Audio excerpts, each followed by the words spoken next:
Hari ini alhamdulillah saya ada di Polda Metro Jaya karena saya telah merasa tertipu telah membeli buku Gibran Endgame itu.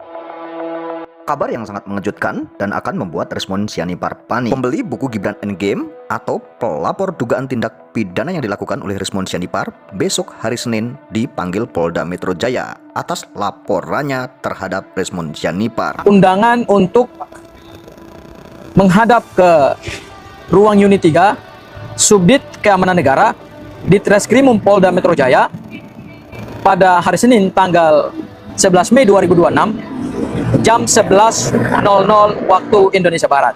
Alih-alih mendapatkan SP3 dan restoratif dari Jokowi, Rismon Sianipar akan hidup tenang, tidur nyenyak, makan enak. Akan tetapi ternyata masih banyak lagi masalah hukum yang harus dihadapi oleh Rismon Sianipar. Hari ini alhamdulillah saya ada di Polda Metro Jaya karena saya telah merasa tertipu telah membeli buku Gibran Endgame ini. Bang Irwan ini sudah mendapatkan undangan klarifikasi dari Polda Metro Jaya pertanggal 6 Mei 2026, yaitu undangan untuk menghadap ke ruang unit 3 Subdit Keamanan Negara di Treskrimum Polda Metro Jaya pada hari Senin tanggal 11 Mei 2026 jam 11.00 waktu Indonesia Barat. Bang Irwan ini dipanggil oleh pihak penyidik Polda Metro Jaya untuk dimintai keterangan atau dimintai klarifikasi terkait dengan laporan polisi yang dia buat terhadap Rismon Hasyolan Sianipar ya, atas dugaan tindak pidana tipu gelap, penipuan dan penggelapan, dugaan tindak pidana penipuan dan penggelapan yang diatur dalam pasal 492 KUHP yang baru dan pasal 486 KUHP yang baru juga. Bang Irwan ini diminta besok untuk hadir ya sebagai pelapor karena Bang Irwan telah melaporkan Rismon Hasyolan Sianipar dengan nomor laporan polisi LPB 292-4-2026-SPKT Polda Metro Jaya tanggal 24 April 2026 yang lalu. Bang Irwan ini melaporkan Rismon setelah Rismon menyampaikan klarifikasinya bahwa buku yang beliau tulis, buku Gibran Endgame, saya katakan kepada Mas Wapres, saya akan tuliskan koreksi saya terhadap penelitian saya yang tidak lengkap, Jokowi White Paper dan Gibran Endgame, saya akan mempublikasikannya. Beliau katakan bahwa isinya tidak sesuai. Ya, jadi buku tersebut beliau ingin tarik dari peredaran dan kemudian Bang Irwan sebagai salah satu pembeli itu merasa jadi korban. Nah, Bang Irwan ini pernah membeli buku Gibran Endgame itu sebesar 6.025.000. Ya, 6.025.000. Ya, dibayar cash. Kemudian karena Rismon mengatakan bahwa buku Gibran Endgame itu tidak sesuai dengan yang sebenarnya, maka Bang Irwan merasa tertipu. Ya, saya katakan sekali lagi, Bang Irwan merasa tertipu. Oleh karena itu, Bang Irwan kemudian membuka laporan terhadap Rismon. Nah, besok Bang Irwan sebagai salah satu pelapor itu harus hadir di Polda Metro Jaya untuk memberikan keterangan yang komprehensif, keterangan yang sejelas-jelasnya supaya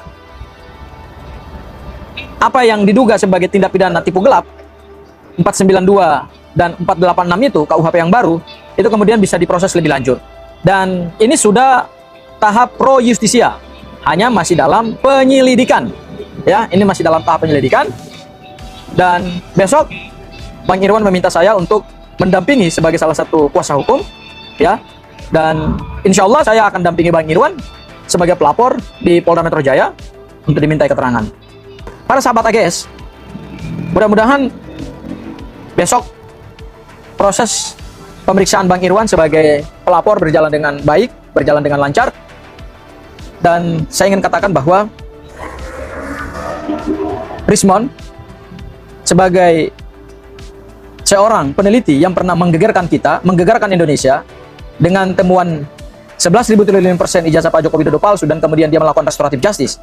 Bertemu dengan Pak Jokowi, meminta maaf, kemudian dia katakan bahwa hasil penelitian dahulu adalah hasil penelitian yang salah, dan dia memang sudah dibebaskan dari perkara dugaan tindak pidana pencemaran nama baik dan fitnah yang dilaporkan Pak Jokowi. Namun,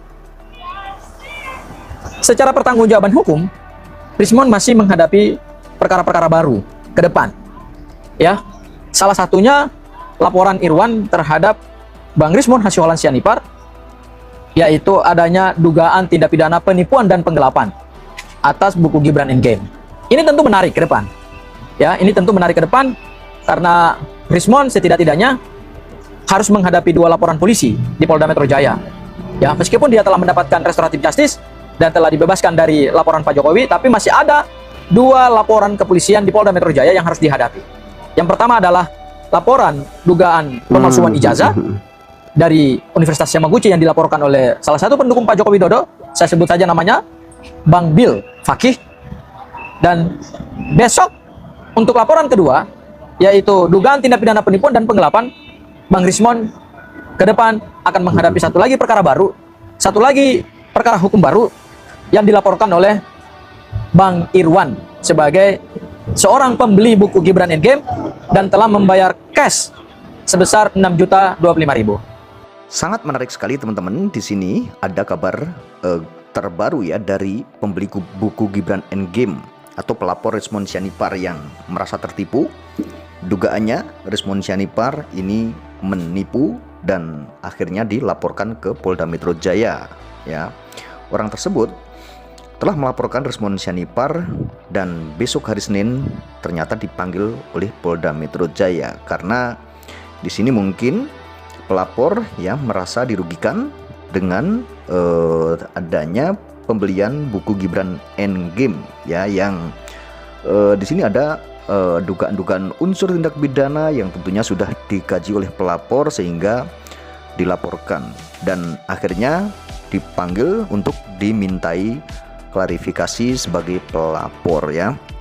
Tentunya kabar ini akan semakin berkembang dan kasus isu ijazah ini sangat menarik ya. Jadi akan kemana-mana.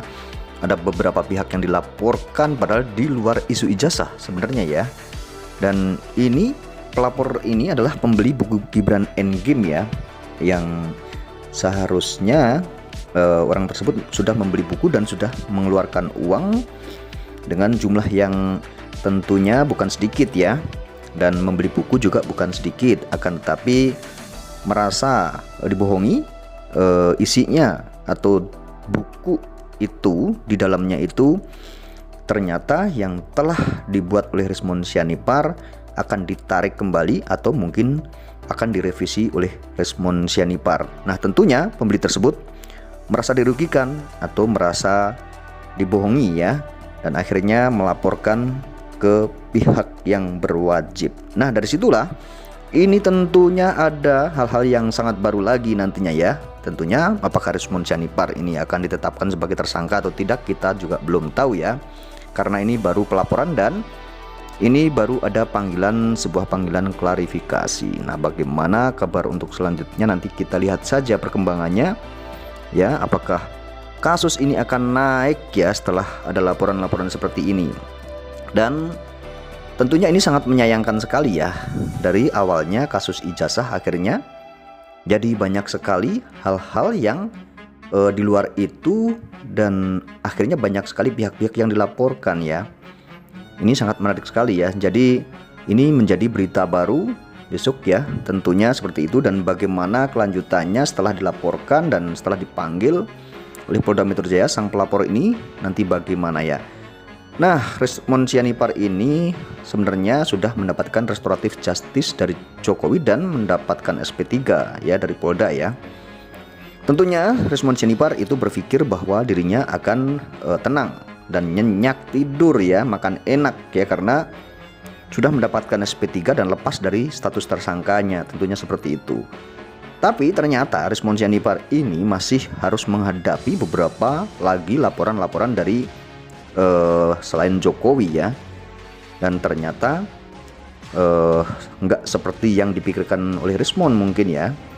mungkin Resmond berpikir tenang karena sudah tidak ada laporan lagi dari Jokowi dan sudah tidak ada status tersangka gitu ya. Kan tetapi ini yang menarik sekali ya, saat ini ternyata Resmond Sianipar harus menghadapi ada beberapa laporan, yaitu laporan dari buku Gibran Endgame dan laporan yaitu tentang dugaan pemalsuan ijazah. Nah, ini yang harus dihadapi oleh Resmond Sianipar.